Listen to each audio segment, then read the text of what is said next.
All right, on the bench we have a President Randy 2 FCC, and this is going to be my second review video. So what we're going to do is not really an unboxing, but rather a performance review, I guess, so we can actually see what it's going to be doing for power, transmit power, and we'll do a receive sensitivity test and also do a real-world test. What I'm not going to be doing, though, is a range test, because I find that it's going to vary greatly depending on where you live and what you have, as far as like structures like buildings and whatever, mountains, trees, right? It's going to drastically change the performance of the radios. So I find that, well, range tests are pretty cool, but they can be very inaccurate, I guess, and not because of the people doing the range tests, but because of just the different types of areas everybody lives in. So, but what I do have plans on doing is putting this on my base antenna. We'll put on the rubber duck antenna, obviously. We'll do something indoors, which, obviously this thing isn't meant for indoors. But, just to kind of just mess around with it, see exactly what we can do for, I don't know, possibly, not really skip, but, see what's, we'll do some channel surfing. And then also what I'll do is I'll throw the old Wilson antenna up on top of my work wrecker, and we'll just kind of cruise around and see what we can find out there on these channels. Maybe take it out to the to a pier nearby my house here and see what's going on out there. Do some channel surfing or whatever. But first off, let's get this thing open. Now I've already opened it and made sure everything was in there, but so yeah, obviously you get the President. Sorry about my fingers. I was working on a radiator on a truck, and anybody who knows that works around radiators or anything radiator related, you come out with cuts everywhere. So yeah, that's why my fingers are banged up a little bit. But yeah, so you get the sticker, the manuals. I think that comes in, what do we got here? English, Spanish, French. Now that's Brazilian, but it's Portuguese. I kind of hate when they do that. All right, so we get the cigarette lighter adapter. That's the adapter that goes on the bottom of the radio to charge. This is the AC adapter for the wall plug. You get a lanyard, clip, the rubber duck antenna, the handheld itself, and you also get a belt clip, so you can actually clip that on the back there. So, oh yeah, and the adapter for the antenna. All right, so let's, we're not going to really need this, actually none of this. So we'll set that aside. We will be needing the antenna and the adapter, so let's get this radio out. So what we can actually do too is we'll go through the instructions very briefly, and we can actually see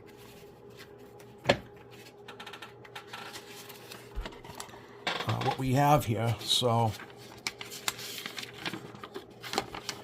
somebody had asked me if they could use this instead of actually like in a mobile setup on their car or whatever. And the answer is simply no, you can't just throw this in your car and with this antenna and expect it to work properly. Will it work? Yeah. Is it gonna work right? No, it's not, because you're in a car. So will it work with an antenna? Yeah, if you use the adapter and you use like a mag mount or whatever on your car, sure, it's going to work pretty damn good, actually. So, yeah, somebody had asked me, because they do, they travel, this specific person actually traveled back and forth from Massachusetts to Pennsylvania, didn't feel like installing a CB radio in his, whatever he had for a car, I forget, but, and I had simply told him no, and he's not going to like, you know, the way that it performs. So, your best bet is, if you're going to have plans on doing something like that, you should still at least run an antenna outside the vehicle. So, will you get, you know, somebody down the road on a highway or something? Yeah, you know, you'll get a trucker or something down the road, but yeah, the performance is just not going to be there. And indoors as well. You know, if you're in your house and you're trying to, you know, use this in your home, you're not going to be happy with the results. Are you going to get, like, channel 6? You know, you're going to get those high-powered guys? Yeah, sure, you're going to definitely do that, but you're not going to be talking really to anybody. But, well, with that being said, let's get to it. Let's turn the radio on, and we can actually go through some of the menu stuff. Actually, we'll do the instructions first, and then we'll do our tests. So I don't want to make this a long, drawn out, you know, like an unboxing and then, you know, explaining everything. If you guys need everything explained, you can just go right through the instructions. But let's see what we got here for, yeah, antenna installation, choosing your antenna, mobile antenna, fixed antenna. This is just going through the antenna stuff. Tells you how to check your SWR. Handheld configuration. This goes through the list of the functions, but we'll go briefly through these. So you have your on and off volume. That's obviously the top one here. Channel selector. It's this right here in the middle. You have your CB and weather. That's right there. You can do the alert. Scan skip. Scan in decreasing order. CB channel scan. Weather channel scan.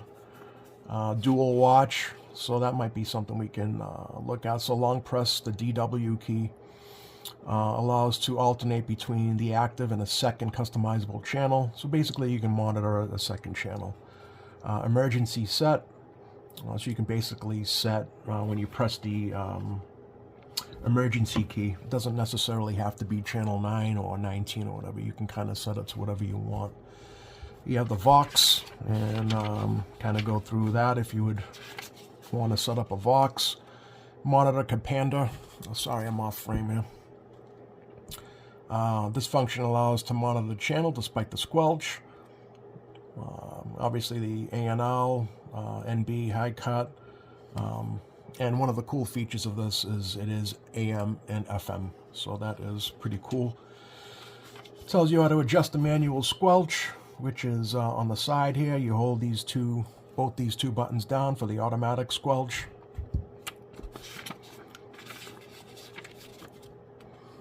High-low transmitting power, that's right there on the side as well.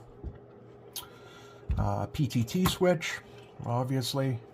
This thing also has a timeout timer, so if you keep the PTT switch pressed longer than 3 minutes, it's going to automatically stop the transmission.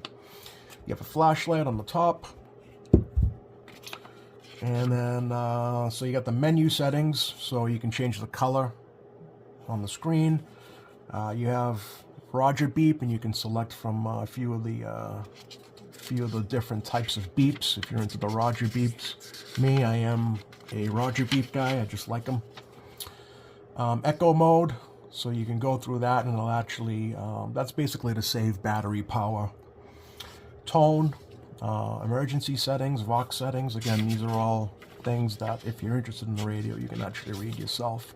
The dual watch, we talked about that earlier. and reset. You can do a factory reset, which brings this back to its factory settings. And then noise gate, which is pretty cool. So the noise gate prevents amplification of background noises. This results in optimized signal levels, basically like a noise canceling type thing. And yeah, then it tells you how to use the car adapter. Says here, low battery features. When the battery is uncharged, the RX-TX LED blinks yellow. A continuous beep sound in TX mode blinks on the display. So it kind of tells you, you know, when it's low on power. And yeah, I kind of go through the settings, I mean the specifications here, and troubleshooting. And yeah, the rest is Spanish, so that's it for the menu stuff. And the actual radio, so you can see in echo mode it'll turn the backlight off. But let's see what we got. We got orange. Let's see what green. You got blue, cyan, yellow, purple, clear. What shows up better here? I really can't.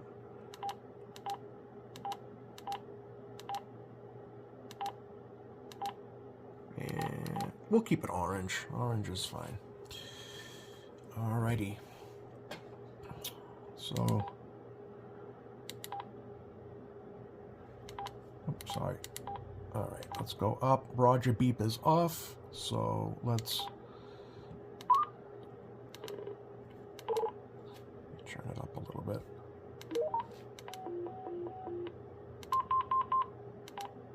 You got 6 different.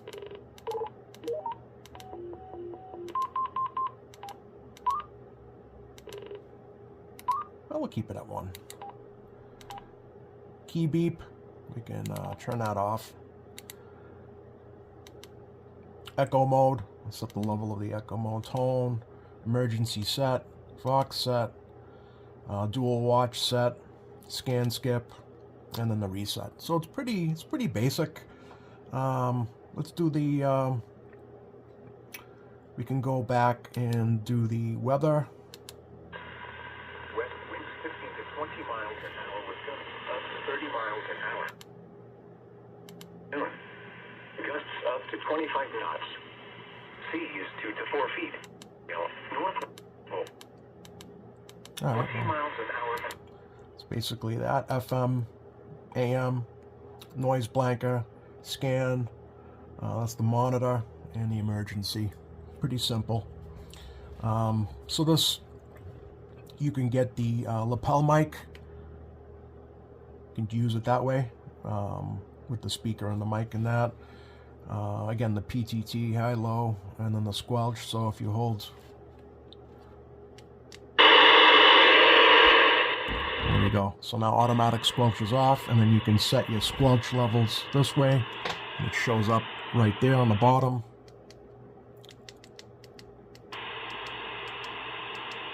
So for purposes for this video, we'll leave it off. Go back to AM. Let's see what's going on, if anything.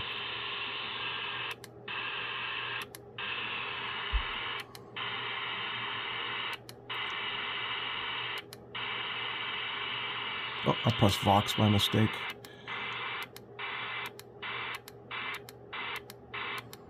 Nothing really going on, at least with the rubber duck indoors. I mean, you expect pretty poor performance.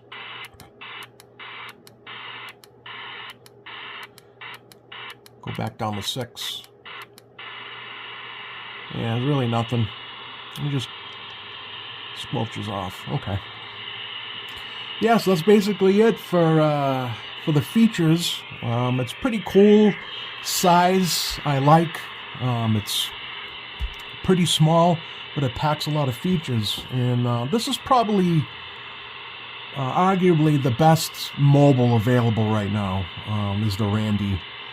Even the first Randy or whatever version Randy you have. These are going to be probably, again, my opinion, but I'm sure you're gonna hear it across the board that this is probably the best handheld that you can buy. So yeah. So now what we'll do is I'll get the adapter on. I'll get it on the RF. We'll put it on the bird and we'll see what it's doing for power. Also on the MFJ meter, and then I'll get it hooked up. I'll get it hooked up to the signal generator, and we can see what it's doing for sensitivity. All right, let me get that set up, and we'll take it from there, and we'll proceed doing our other tests. All right, stand by. All right, she's connected to the signal generator. So we got channel 19, so minus 70, should put us around an S9. And we do have an S9. Let me get this backlight going. All right, so now let's see what it has for sensitivity. Alrighty, turn this up. Sorry for the tone. That's on. Got minus 80, minus 90. Minus 100, it's minus 110.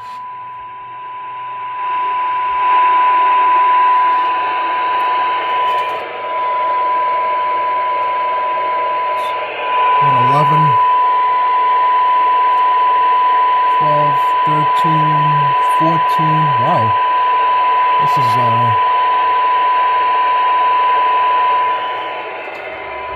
got minus 115.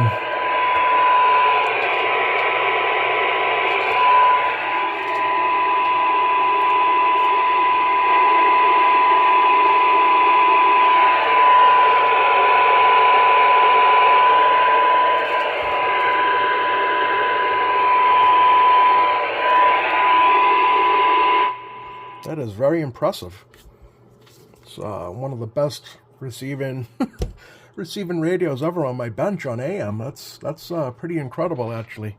Kind of shocked, but yeah. So this thing is we got the S9 was dead on, and we have a receive sensitivity of minus 115 dBm, 12 dB of synod. So that is a super listening radio. Crazy how well that receive sensitivity is on these little handhelds. So yeah, I'm pleasantly surprised. That's pretty cool.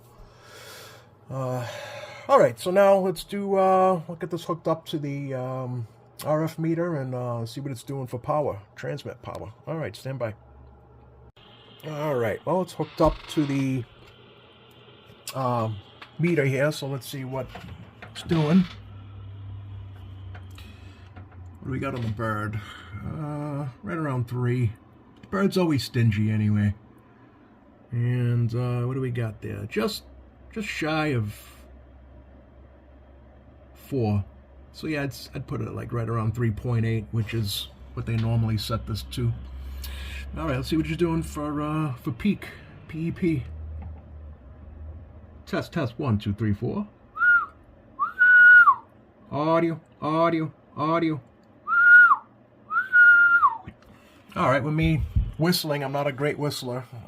We're hitting right around 11 PEP, so pretty much standard for any radio right out of the box. So I'd say that this thing is,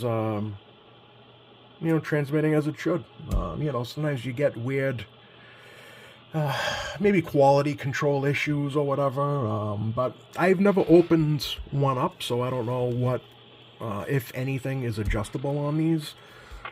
We can actually, I'd hate to open it up, but we can actually try and see what's going on inside.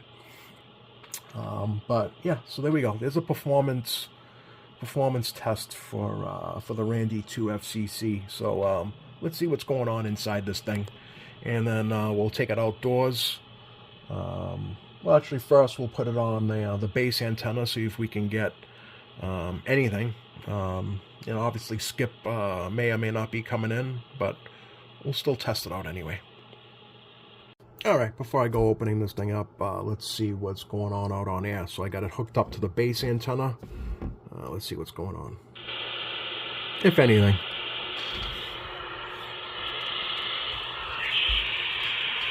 Try to keep the glare off.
Doesn't look like much is coming in.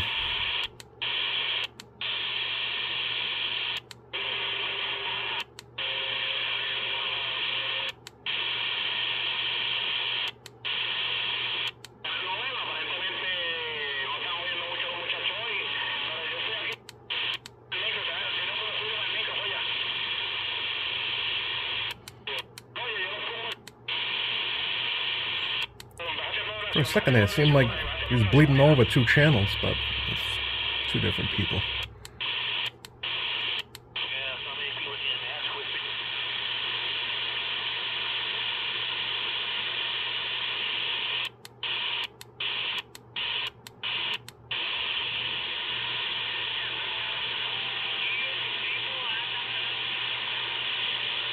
Yeah, very little's coming in. Alright, let me get this thing open. We can actually put our eyeballs inside this thing, see what's going on. Well, doesn't appear to have any serviceable parts or adjustments. Anyway, not on anything obvious without taking possibly that board out on that screen. But I'm not going to go and do that.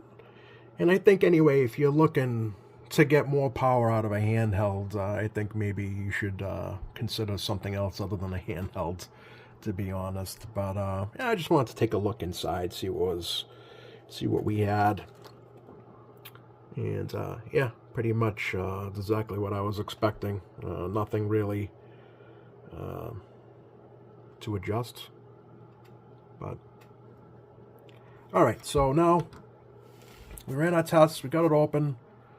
See what was inside. Did a kind of like a quality control check, and sure enough, the transmit power was spot on, as well as receive sensitivity was actually really good.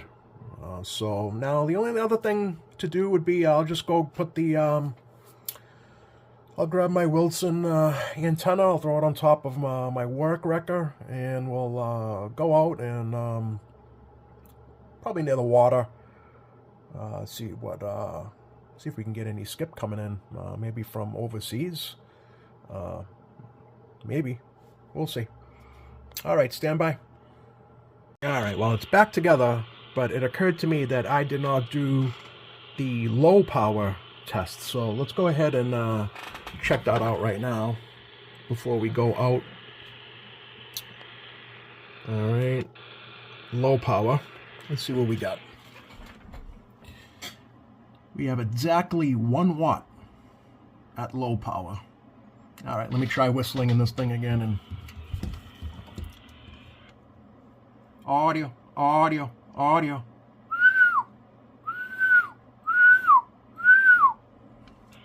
All right, so right around 3, a little bit over 3. Again, I'm not a great whistler, so you might be able to get maybe a little bit more out of it, but we'll call it 3. So we got a 1 watt carrier on low power and swinging to 3 watts. And then on high power, we had like right around 3.8, 3.9. Yeah, 3.8, 3.9, swinging to like right around 11. So yeah, that's a pretty good option to have, you know, especially if you're maybe doing like an off-road trip or something like that and you just want to talk to your buddies, save some battery power, you know, you're all on the line or whatever, doing some overlanding and whatever. Maybe you're in a side-by-side or whatever, you know, whatever you guys are doing or into. Low power feature comes in handy, you know. So, all right, let me go grab my Wilson antenna. I'll get you guys out on the water and I don't know, see what's going on. All right, stand by. All right, I'm in my old wrecker here. It's an old girl, but still works all right. It's a 2006 F350, the 6-liter diesel. Not the best.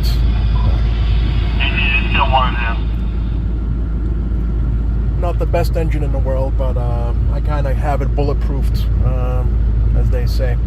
But yeah, I got the Wilson, little Will there, and Randy, and let's head out over to the head over to a pier, a couple of miles away from me here, and I don't know, see what's going on. Throw the antenna up on the roof and take it from there.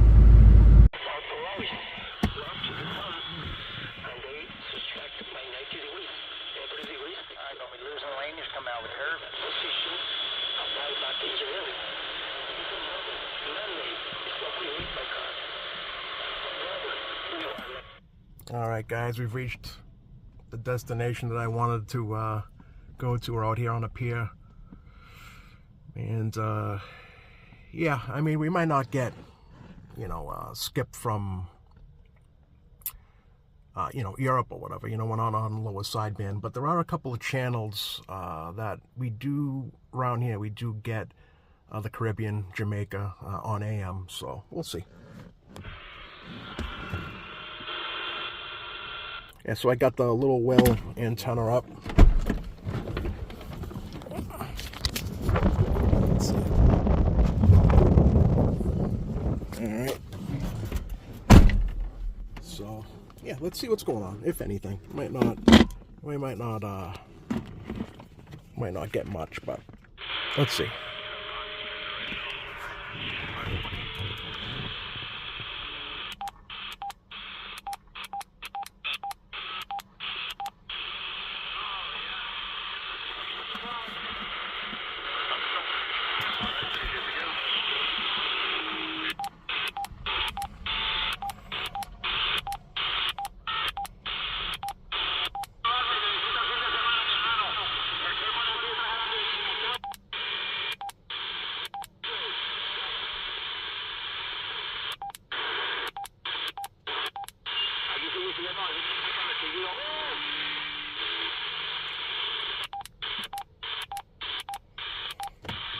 On the way here, this is about, I don't know, maybe like 2 miles away from my house.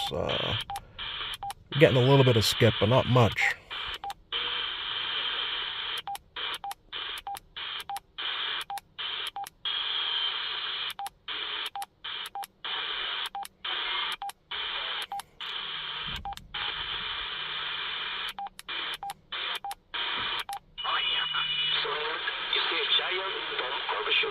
If you put inside your eyes, you put eyepiece lens, you see a little star, bomb curvature.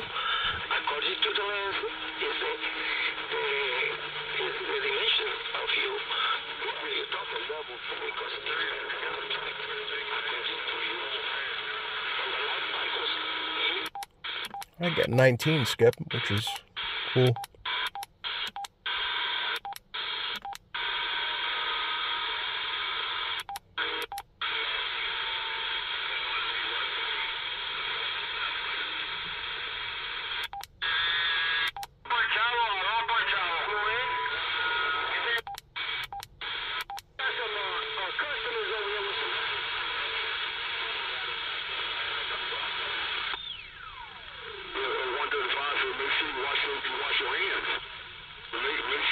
wash your hands before you make my tacos. 1:30 before I go.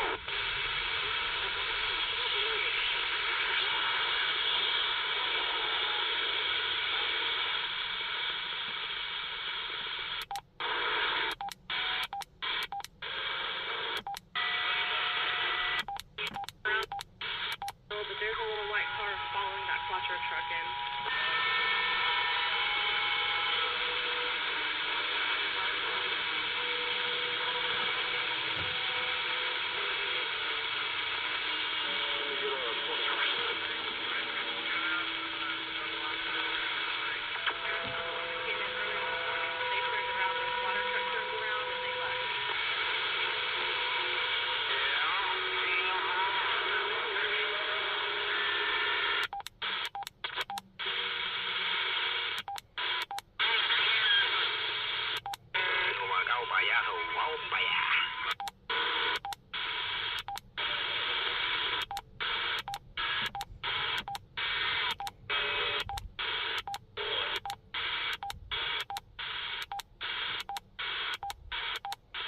Trying to go through these channels quickly, try to get something.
Well, I think that's with the antenna.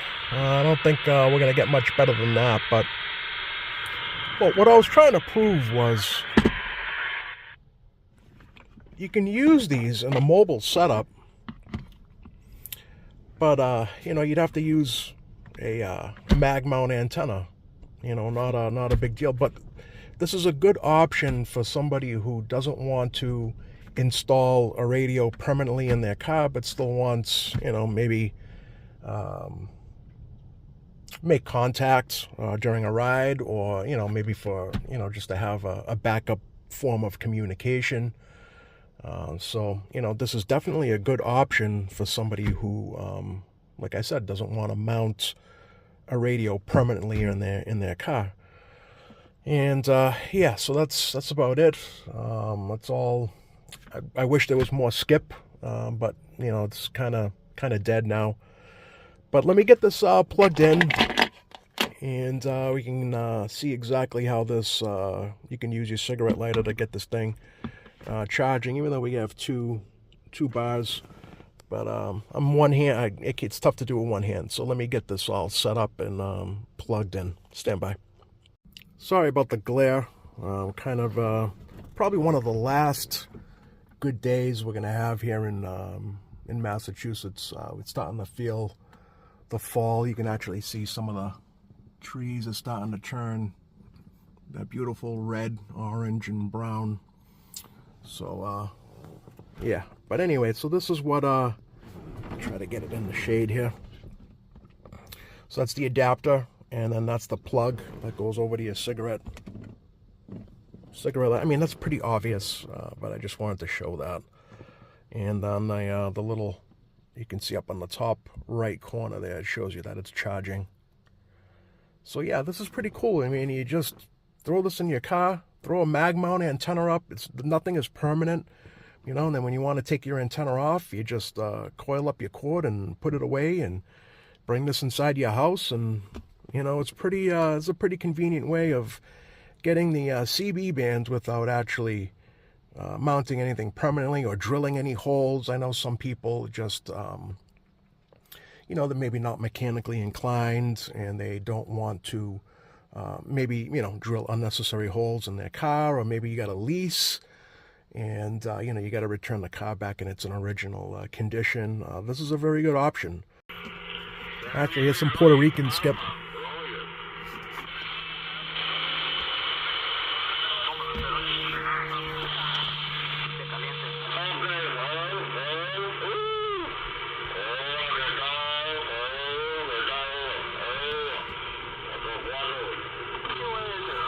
Just when I was about to leave, Skip starts rolling in, of course.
All right, back on the bench after our little adventure here. I'd like to give my final thoughts on this President Randy 2. I think that it is a versatile radio. If you're looking for something that can do the job of three things, honestly, you have it in this radio. You want to use it as a base, you can go ahead and use it as a base. Obviously, plug your the base antenna in. You want to use it as a handheld, go ahead and use a rubber duck antenna. They do have, President does make a tactical style antenna, kind of like this thing here I got on my Radtel, similar, like a foldable one. You can go down that road, get yourself a little bit more reception as far as handhelds go. And also as a mobile, you got all the adapters to plug into a cigarette plug, and with the antenna adapter as well, you can plug in your favorite mag mount, antenna, whatever you might have, a K40 or a Wilson, or even President makes really nice antennas as well. It's again a very versatile radio, and I'm actually pleasantly surprised at its performance and what it's capable of. So thumbs up, President, for making a pretty damn good handheld. Well, I hope you guys enjoyed the video. Something a little bit different, other than, just your typical unboxing and, thoughts. You got to see some actual real-world tests that you might encounter when, purchasing one of these radios. And yeah, that's about it, guys. Thanks for watching. Hopefully you enjoyed this one.